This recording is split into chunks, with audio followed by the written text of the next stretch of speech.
नमस्कार सभी को। आज हम बात करने वाले हैं गुरु मंत्र की। जिस प्रकार से गुरु 3 प्रकार के होते हैं, वैसे ही गुरु मंत्र भी 3 प्रकार के होते हैं। हर चीज़ 3 प्रकार की ही होती है, अलग अलग इनके स्तर होते हैं। एक भौतिक स्तर होता है, एक आध्यात्मिक स्तर होता है और एक आत्मिक स्तर होता है, आत्मा का स्तर होता है। आज गुरु मंत्र के उन जो 3 प्रकार हैं उनकी आज हम बात करने वाले हैं। शुरुआत करते हैं सामान्य गुरु से। सामान्य गुरु वो होते हैं जो खुद से प्रयास करके एक अच्छे साधक बन जाते हैं और लोगों की मदद करने लग जाते हैं, और ऐसे व्यक्तियों के पास कई व्यक्ति फिर जाने लग जाते हैं केवल ठीक होने के लिए। ऐसे व्यक्ति सामान्य समस्याओं का समाधान भी कर देते हैं। ऐसे गुरु जिनसे हम कोई छोटी मोटी समस्या हो तो उसके लिए कोई समाधान मांग लेते हैं, वो सामान्य गुरु हैं। या फिर कोई साधक हो सकता है, यक्षिणी का साधक हुआ, भूत प्रेत या पिशाच का साधक हुआ, या भैरव का साधक हुआ, हनुमान जी का साधक हुआ। सामान्य साधक जो दूसरों का समाधान कर सकता है, किसी की कोई समस्या है तो उसमें मदद कर सकता है।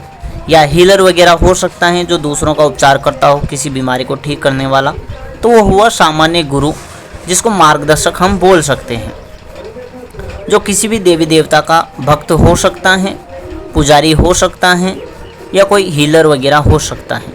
ऐसे व्यक्ति किसी के स्वास्थ्य को ठीक करने में मदद करते हैं, किसी को कोई मानसिक समस्या है तो उसको ठीक करने में मदद करते हैं। यानी कि जो भौतिक संसार की कुछ चीज़ें हैं जिनकी आवश्यकता है, उनमें वो मदद करता है, सहयोग करता है कि ऐसा करो तो ऐसा हो जाएगा।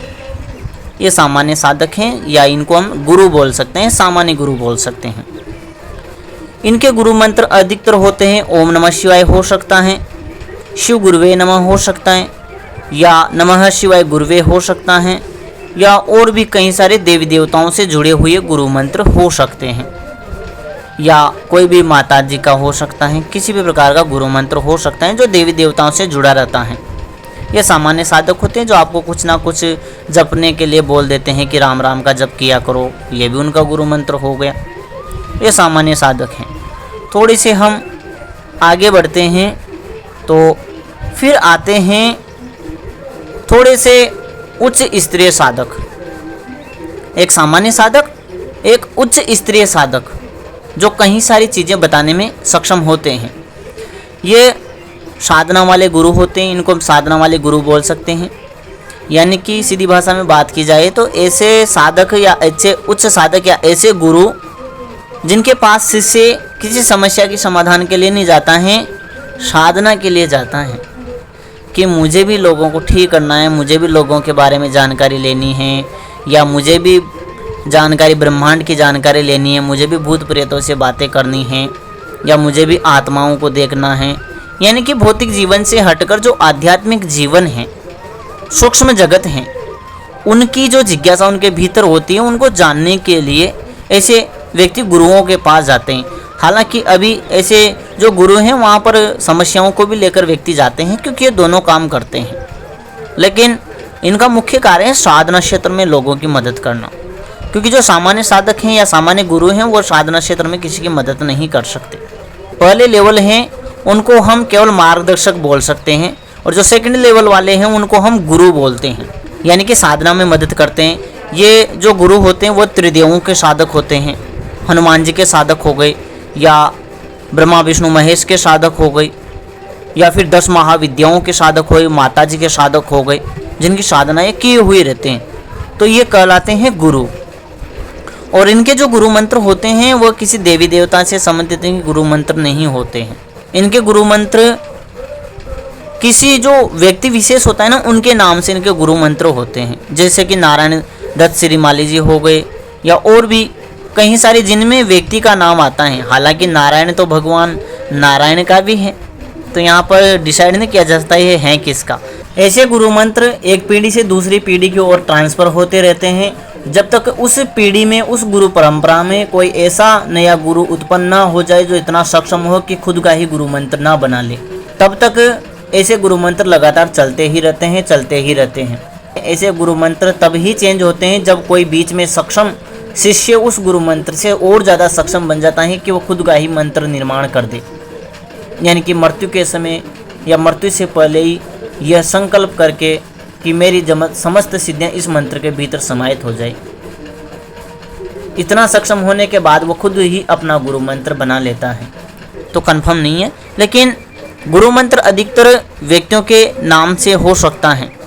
जैसा कि किसी ने जिक्र किया था, देव रहा है दिगंबराय मंचासीनाथाय, कुछ ऐसा किया था। तो वो भी गुरु मंत्र हो सकता है जो गुरु अपने शिष्यों को देते हैं ताकि समस्या के समय मदद कर सके। वह जो सूक्ष्म जगत में गुरु हैं वो मदद कर सके, और जीवित हैं तो उनके मंत्रों की शक्तियों से मदद मिल जाए। यानी कि जो पहले लेवल वाले हैं उनके गुरु मंत्र देवी देवताओं से संबंधित होंगे। सेकंड वाले जो हैं उनके मंत्रों में किसी देवी देवता का नाम आता नहीं है, कुछ भी आ सकता है, लेकिन वो गुरु मंत्र होते हैं। किसी परम तत्व से जुड़ा हुआ मंत्र हो सकता है, परम पुरुष का नाम आ सकता है। यानी कि त्रिदेवों से संबंधित उनमें नाम नहीं आएंगे, ओमकार के ही नाम आएंगे, ऐसे नाम आएंगे। या कोई सतचित वाले हो सकते हैं। तो ये सेकंड वाले स्तर में आते हैं जो कहीं ज़्यादा सक्षम होते हैं। ऐसे गुरु प्रकृति को नियंत्रित कर सकते हैं, ये कहीं चीज़ें परिवर्तित कर सकते हैं, घटनाओं को बदल सकते हैं थोड़ा बहुत। तो ये भी उस गुरु का मंत्र है जो सक्षम हो गया था, उसने अपना ही गुरु मंत्र बना लिया, ऐसा होता है। लेकिन वास्तव में बात की जाए तो इनका गुरु मंत्र और ही होता है। अब उन्होंने उस गुरु मंत्र को दिया या नहीं दिया ये अलग बात है, लेकिन जो देव रहा है उनका जो मूल गुरु मंत्र था वो कुछ और था जिनसे वो इतना सक्षम बने थे। उनके जो गुरु थे वह सत्य के साधक थे, और ये सत्य के साधक होकर इतने सक्षम बन गए। अब इन्होंने आगे अपना ही मंत्र बता दिया, ना कि वो मूल मंत्र बताया। और किसी को बताया होगा तो वो गुप्त रहेगा, वो यूट्यूब पे तो कोई बताएगा नहीं वैसे भी उसको, क्योंकि बताना उचित नहीं होता। लेकिन ज़्यादातर मामलों में इनमें कोई देवी देवताओं के नाम नहीं आते हैं। और इन साधकों की बात की जाए तो ये योगिनियों के साधक हो सकते हैं, हनुमान जी के साधक हो सकते हैं, और 10 महाविद्याओं के साधक होते हैं। यानी कि बड़ी बड़ी साधनाओं के, सात्विक जो साधनाएं होती हैं उनके ये साधक होते हैं। और इनके पास अधिकतर व्यक्ति साधना सिद्धि से संबंधित समस्याओं को ठीक करवाने के लिए आते हैं कि हमें कोई साधना करनी है, सिद्ध नहीं हो रही है, मार्गदर्शन करो। तो वो कुछ मंत्र देते हैं, यानी कि मंत्र मांगने के लिए आते हैं ऐसे गुरुओं के साथ, जिनको गुरु कहा जाता है।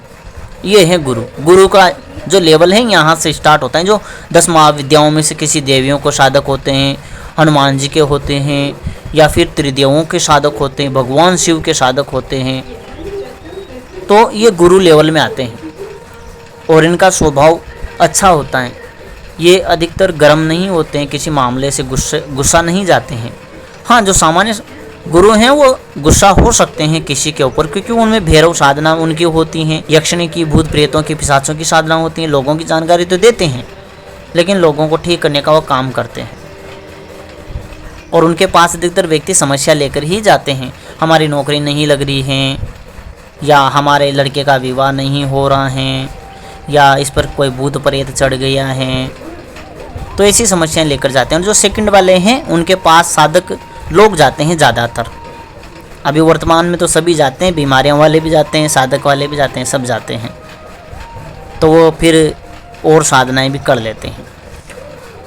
और जो तीसरा लेवल का जो गुरु होते हैं वह गुरु 10 महाविद्याओं के साधक नहीं होते हैं, वो अलग ही साधक होते हैं। वह तो ओमकार के होते हैं, या पारब्रह्म की साधना करते हैं, सत्य की साधना करते हैं। यह लोग सिद्धियों की बातें ये कम करते हैं, होते हैं ये सक्षम, हर चीज़ को कर सकते हैं, लेकिन ये ज़्यादातर परमात्मा से जोड़ते हैं, या मुक्ति की बातें करते हैं, मोक्ष की बातें करते हैं। ये ऐसे नहीं करते कि वो सिद्धि करने से ये होता है वो होता है। हाँ, सेकंड वाले जो गुरु जिनको हम बोल सकते हैं वो ऐसी बातें करते हैं, साधना की, सिद्धियों की, यक्षिणियों की, पिशाचनियों की, अप्सराओं की। ये सेकंड वाले गुरु कर सकते हैं ऐसी बातें। और जो फर्स्ट वाले हैं वो बीमारियों की बातें करेंगे, ये किसी के घर में ये समस्या है तो ये उपाय कर लो। ये फर्स्ट वाले गुरु कहलाते हैं, जो साधक कहलाते हैं, मार्गदर्शक कहलाते हैं। सेकंड वाले सिद्धियों की बातें करते हैं, ये सिद्धि करने से ये होता है, वो करने से ये होता है। इनको गुरु कैटेगरी में रखा जाता है, ये गुरु कहलाते हैं, इनको गुरु कहा जाता है, सम्मान होता है इनको, क्योंकि बड़ी साधनाओं के साधक होते हैं। और जो तीसरे वाले हैं उनको कहा जाता है सतगुरु। आजकल सब सतगुरु बनते जा रहे हैं, बहुत सारे सतगुरु बन गए हैं। लेकिन जो सतगुरु होते हैं वह एक प्रकार से उनको कैसे समझाए, जो वास्तविक रूप से जो गुरु मंत्र है ना, गुरुर ब्रह्मा गुरुर विष्णु गुरुर्देवो महेश्वर गुरु साक्षात पर ब्रह्म तस्मै श्री गुरुवे नमः। ओरिजिनल में ये गुरु मंत्र सतगुरु जो कहलाते हैं ना, उनका ये गुरु मंत्र है, उनके लिए सही फिट होता है, उनका ही ये गुरु मंत्र है। और जो ये सतगुरु कहलाते हैं ना, वो इसी कैटेगरी वाले व्यक्ति होते हैं। ये ब्रह्म के साधक होते हैं, सत्य के साधक होते हैं। और इनके गुरु मंत्र की बात की जाए तो ये जागृति मंत्र देते हैं। जागृति मतलब मैंने किसी त्रिदेवों का उसमें नाम आएगा ही नहीं, उसमें सिर्फ ओम आएगा और आगे कुछ चीज़ें जोड़ दी जाएगी, जिससे साधक खुद ही जागृत हो जाता है। यानी कि एक प्रकार से समझा जाए तो ये जो सतगुरु होते हैं ना, यह त्रिदेवों को या नीचे की समस्त शक्तियों को आदेश दे सकते हैं कि ये करो वो करो, इस प्रकार से ये कहलाते हैं। और इनकी कैटेगरी सतगुरु वाली होती हैं। ये सतगुरु कहलाते हैं, ये गुरु नहीं कहलाते हैं, सतगुरु कहलाते हैं। पुराने समय में जिनको कहा जाता ना सतगुरु, वो ओमकार वाले होते थे, ना कि त्रिदेवों के। और जो गुरु कहलाते हैं वो 10 महाविद्याओं में हो सकते हैं, त्रिदेवों के साधक हो सकते हैं। और जो सतगुरु होते हैं वो त्रिदेवों के और 10 महाविद्याओं के साधक नहीं होते हैं, ये सीधा ओमकार के साधक होते हैं, ब्रह्म के साधक होते हैं, पार ब्रह्म के साधक होते हैं। और ये हमेशा ही साधना आत्म उन्नति के लिए देते हैं। ऐसे नहीं देते कि ये साधना कर लो, व्यक्तियों के बारे में बताएगी, पैसे कमाते रहना, या ये साधना कर लो, ये लोगों को ठीक करने वाली साधना। ऐसी चीज़ों से इनको ज़्यादा मतलब नहीं होता है। ये आत्म उन्नति के लिए साधना देते हैं। और इनकी साधनाएं शरीर और आत्मा को अलग करने की साधनाएं होती हैं। मृत्यु की क्रिया ये सिखाते हैं, मरने से पहले ही मरने का तरीका सिखाते हैं ऐसे गुरु, जिनको सतगुरु कहा जाता है। मरने से पहले ही मरने की क्रिया सिखाते हैं, ये कहलाते हैं सतगुरु। यानी कि व्यक्ति जिंदा ही हैं लेकिन उसको मरने की क्रिया सिखाई जाती है, भाई कैसे मरा जाता है। यानी कि ये मृत्यु से पार की चीज़ें सिखाना उचित समझते हैं कि मरने से पहले ही मरा कैसे जाता है। विज्ञान की भाषा में कहे तो नियर डेथ एक्सपीरियंस, मरने से पहले मरने का अनुभव, ये सिखाते हैं। यानी कि भौतिक जीवन में रहते हुए ही सूक्ष्म जगत में ये दिखा देते हैं, सूक्ष्म जगत को दिखाते हैं। आत्म साक्षात्कार वाली इनकी साधनाएं होती हैं, आत्म उन्नति की होती हैं, आत्मज्ञान की होती हैं, या परमात्मा की साधना इनकी होती है। ये सत्य के साधक होते हैं, जो जिनको सतगुरु कहा जाता है। और इनके गुरु मंत्रों की बात की जाए, किसी ने पूछा है कि गुरु मंत्र में कितनी पावर हैं, तो देखो गुरु मंत्र की पावर इस चीज़ पर निर्भर करती है कि गुरु मंत्र किसने दिया है और कितनी पीढ़ी से वो गुरु मंत्र चलता आ रहा है। जो सामान्य साधक होते हैं उनके गुरु मंत्र बदलते रहेंगे। जो बीच वाले साधक हैं इनके गुरु मंत्र हो सकता है 2-3 पीढ़ी तक वही गुरु मंत्र चले, 2-3 पीढ़ी तक या 3-4 पीढ़ी तक या कई सारी पीढ़ियों तक वो गुरु मंत्र चले। यह गुरु मंत्र तब तक नहीं बदलते हैं जब तक उस गुरु परंपरा में कोई शिष्य गुरु से भी ज़्यादा साधना न कर ले और खुद का ही गुरु मंत्र बना ले। जब गुरु मंत्र बना लेता है तो फिर यहाँ से गुरु मंत्र बदल जाता है। वरना अगर कोई शिष्य सक्षम नहीं बनता है तो वही गुरु मंत्र पीढ़ियों दर पीढ़ी चलता रहता है, आगे आने वाले शिष्यों के पास पहुँचता है, फिर वो गुरु बनते हैं, फिर आगे आने वाले शिष्यों के पास पहुँचता रहता है। और किसी ने पूछा था ना कि वो जो क्या था उसका गुरु मंत्र क्या था, गुरु मंत्र था ओम श्री परमहंसाय नमः, ऐसा गुरु मंत्र था। तो उसके साथ कई सारे गुरुओं की शक्ति जुड़ी हुई है, लगभग 17 गुरु की, यानी कि 17 गुरुओं से वो गुरु मंत्र चल रहा है।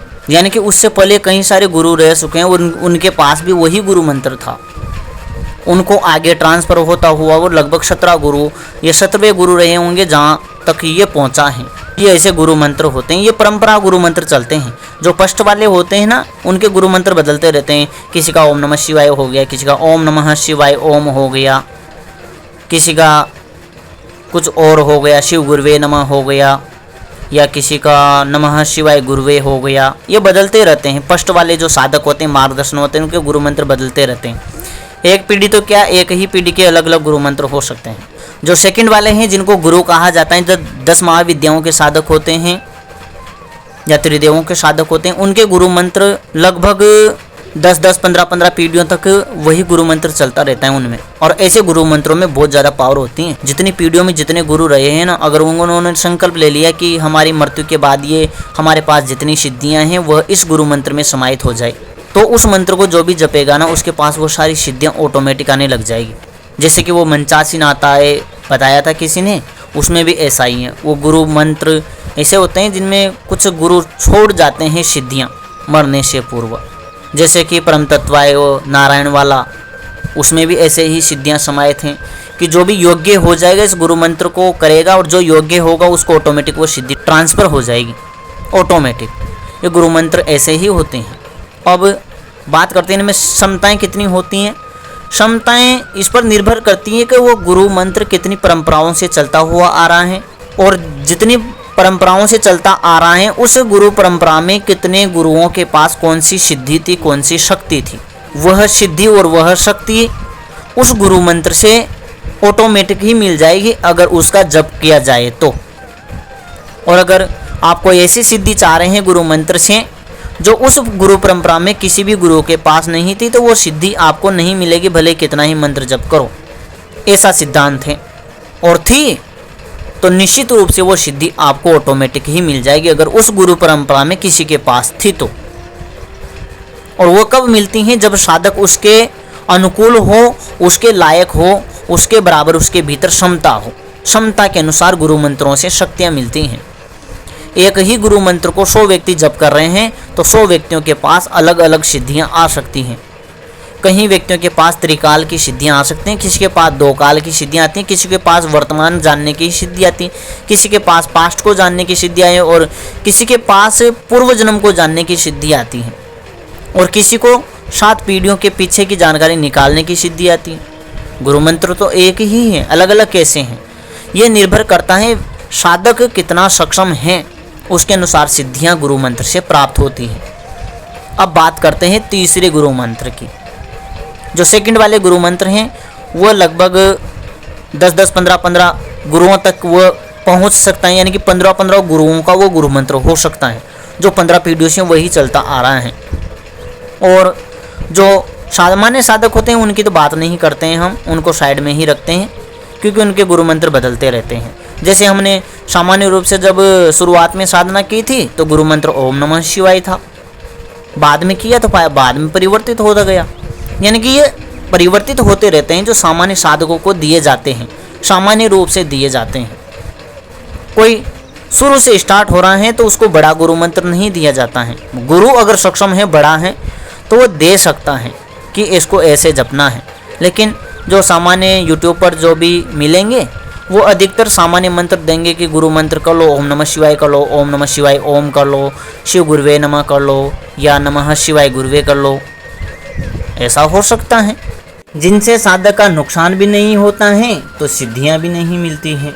और अगर किसी के पास कोई गुरु मंत्र है तो वो देगा नहीं क्योंकि उसके गुरु कोई और है। अगर वो उस गुरु मंत्र को दूसरे को दे देगा तो उसके पास जितनी शक्तियाँ हैं, जितनी सिद्धियाँ हैं, सब उस जिसको गुरु मंत्र दिया है उसके लिए काम करना शुरू कर देती हैं। अगर वो साधक कुछ गलती करता है तो फिर जिसने गुरु मंत्र दिया है उसको वो भुगतना पड़ता है। और यहाँ तक कि जिसको गुरु मंत्र दे दिया है अगर उसके जीवन में कुछ समस्या है तो उसको आपको ठीक करना पड़ेगा। 24 घंटे उस जिसको गुरु मंत्र दिया है उसकी निगरानी करनी पड़ेगी, उसकी रक्षा करनी पड़ेगी, ध्यान रखना पड़ेगा। इसलिए कई गुरु तो किसी शिष्य को गुरु मंत्र देते ही नहीं है कि 24 घंटे इसकी निगरानी करनी पड़ेगी।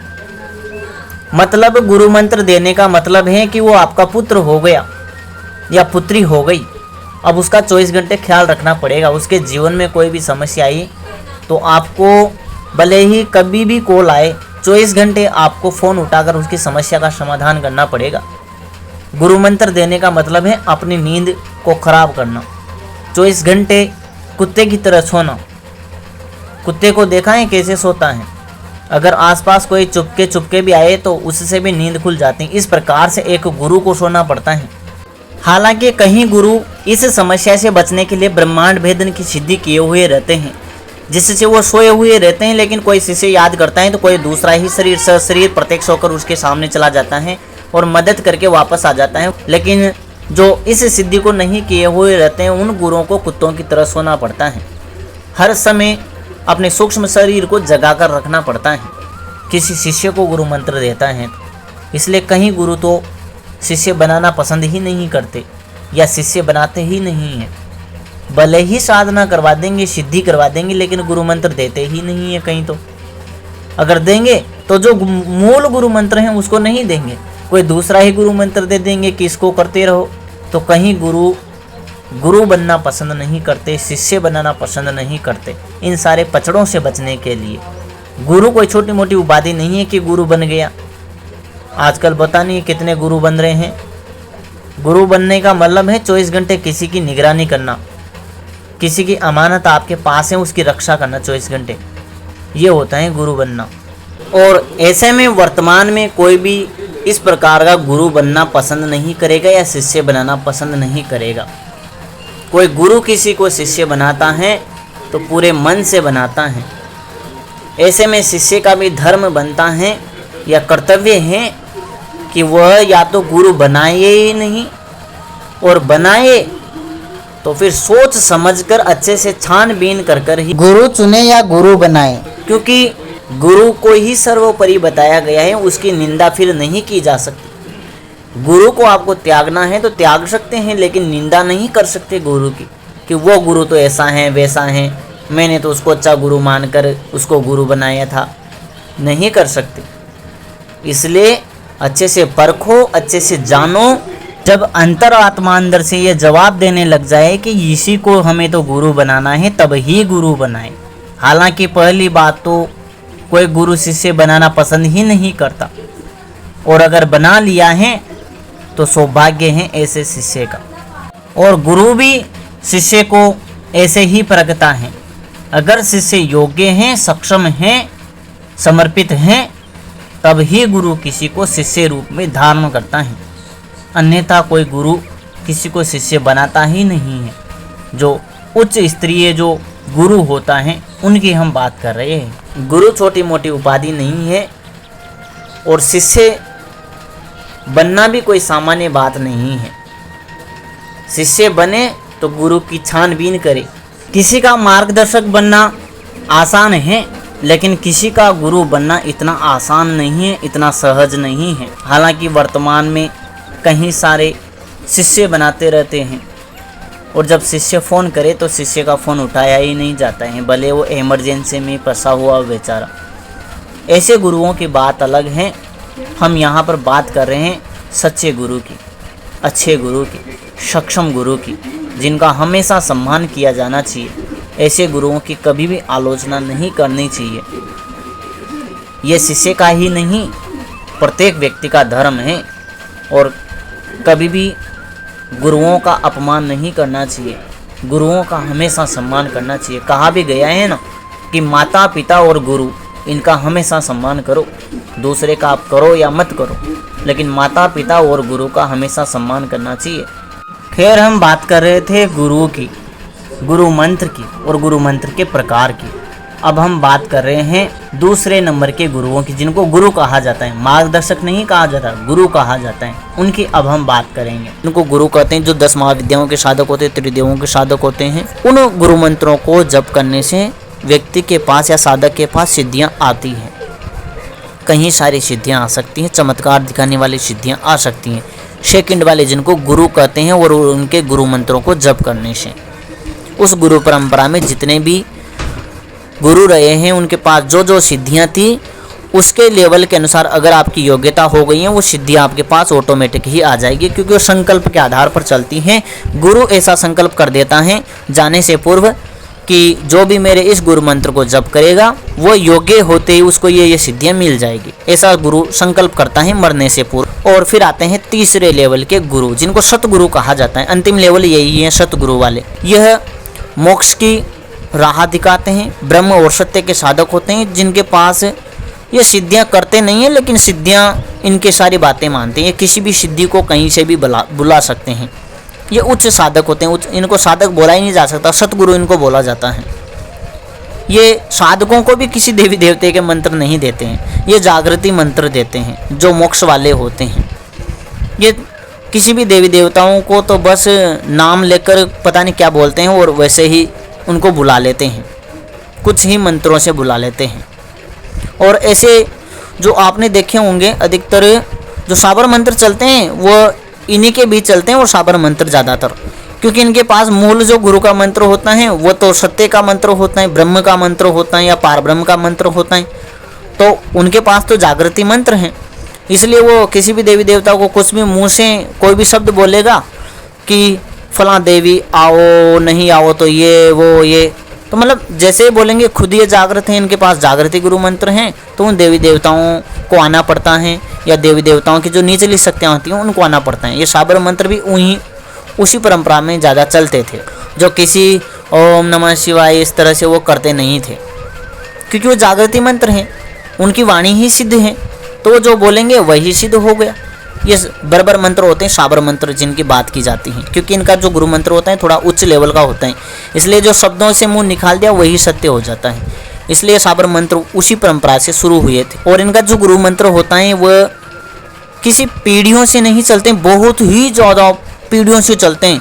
पीढ़ियों की भी बात छोड़ो, ज़्यादातर यह जो गुरु मंत्र होते हैं वो युगों से चलते हैं, कई युगों से चलते हुए आते रहते हैं यह गुरु मंत्र।